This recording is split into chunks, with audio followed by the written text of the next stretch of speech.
Tuhan mengasihiku. Seindah petang dengan angin salju, cara Tuhan mengasihiku. Tuhanku lembut dan penyayang, dan aku mengasihi Dia. Kasih-Nya besar, agung dan mulia, cara Tuhan mengasihiku.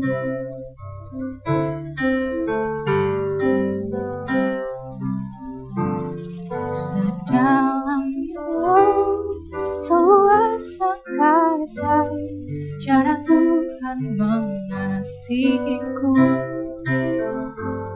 Seharum kembang yang tetap semerbak, cara Tuhan mengasihiku. Damai-Nya tetap besertaku, dan surgalah pengharapanku. Hidupku tetap ku nikmati penuh, cara Tuhan mengasihiku. Cara Tuhan mengasihiku. Shalom jemaat Tuhan dimanapun berada, kembali lagi di Voice of Hope. Kali ini renungan diambil dari Roma 1 ayat 16. Tidak malu terhadap Injil. Sebab aku mempunyai keyakinan yang kokoh dalam Injil, karena Injil adalah kekuatan Allah yang menyelamatkan setiap orang yang percaya. Di zaman sekarang, banyak orang yang merasa lebih mudah mengikuti arus dunia daripada mempertahankan iman. Nilai-nilai kebenaran sering dianggap kuno. Hidup dalam kekudusan dianggap aneh. Dan berbicara tentang Tuhan kadang membuat seorang dipandang berbeda. Tidak sedikit orang percaya akhirnya memilih diam agar diterima di lingkungan. Namun, melalui Roma 1 ayat 16, Paul, the Apostle, memberikan pernyataan iman yang sangat kuat. Aku tidak malu terhadap Injil. Paulus mengatakan hal ini bukan ketika hidupnya nyaman, tetapi justru di tengah ancaman, penolakan, dan penderitaan. Karena memberitakan Kristus, ia memahami bahwa Injil bukan sekedar ajaran agama, melainkan kuasa Allah yang membawa keselamatan dan perubahan hidup. Ayat ini mengajarkan bahwa orang percaya dipanggil untuk hidup dengan keberanian, keyakinan, dan iman yang teguh kepada Tuhan. Injil adalah kekuatan Allah. Paulus tidak berkata bahwa Injil hanya memberikan motivasi atau penghiburan, sementara ia berkata Injil adalah kekuatan Allah. Artinya Injil memiliki kuasa untuk mengubah hidup yang hancur menjadi baru, memulihkan hati yang terluka, membebaskan dari dosa dan ikatan lama, memberikan pengharapan kepada yang putus asa, membawa manusia kembali kepada Tuhan. Banyak orang mencoba mencari damai melalui uang, jabatan, hiburan, atau hubungan, tetapi semuanya tidak mampu mengisi kekosongan hati manusia sepenuhnya. Hanya Tuhan yang dapat mengubah hati manusia dari dalam. Ketika seseorang sungguh mengenal Kristus, hidupnya tidak sama lagi. Cara berpikir berubah, perkataan berubah, bahkan arah hidup berubah.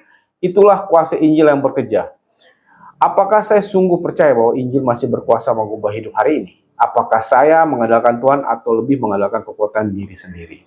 Jangan malu menjadi pengikut Kristus. Paulus berkata dengan tegas bahwa ia tidak malu terhadap Injil. Ini penting, karena tekanan dunia sering membuat orang percaya menjadi takut menunjukkan imannya. Kadang kita takut diejek saat mempertahankan kejujuran, takut berbeda dari lingkungan, takut ditolak ketika hidup benar, takut berbicara tentang Tuhan. Akibatnya banyak orang memilih kompromi demi diterima. Namun firman Tuhan mengingatkan bahwa identitas kita ada di dalam Kristus, bukan pada penilaian manusia. Menjadi pengikut Tuhan memang tidak selalu mudah, tetapi Tuhan mencari orang-orang yang setia. Tidak malu terhadap Injil bukan berarti selalu berkhotbah panjang kepada semua, tetapi berani hidup benar, menjadi terang melalui sikap tetap mengasihi meski dibenci, menunjukkan karakter Kristus dalam kehidupan sehari-hari. Keselamatan diberikan bagi semua orang yang percaya. Roma 1 ayat 16 juga menegaskan bahwa keselamatan tersedia bagi setiap orang yang percaya. Kasih Tuhan tidak terbatas pada suku, latar belakang, status sosial, atau masa lalu seseorang. Ini menunjukkan bahwa tidak ada manusia yang terlalu berdosa untuk dipulihkan Tuhan. Tidak ada hidup yang terlalu rusak untuk diubahkan Tuhan. Kasih karunia Tuhan tersedia bagi semua. Kadang manusia mudah menghakimi orang lain berdasarkan masa lalunya, tetapi Tuhan melihat kemungkinan pemulihan dalam hidup seseorang. Karena itu, sebagai orang percaya kita dipanggil untuk membawa kasih, bukan penghakiman, menjadi saksi Tuhan bagi semua orang, tidak pilih kasih dalam mengasihi. Apakah kita masih membatasi kasih Tuhan hanya untuk orang tertentu? Sudahkah kita menjadi saluran Tuhan bagi sekitar kita? Hidup sebagai saksi Kristus, Injil bukan hanya untuk didengar, tetapi itu dihidupi. Dunia sedang membutuhkan orang percaya menjadi saksi melalui kehidupan. Kesaksian hidup bisa terlihat melalui kejujuran di tempat kerja, kesabaran dalam keluarga, kerendahan hati dalam pelayanan, kasih kepada sesama, pengampunan kepada orang yang menyakiti. Ketika hidup kita menerima Kristus, orang lain dapat melihat kasih Tuhan melalui tindakan kita. Tuhan Yesus memberkati. Hidupku tetap ku nikmati penuh cara Tuhan mengasihiku, cara Tuhan mengasihiku.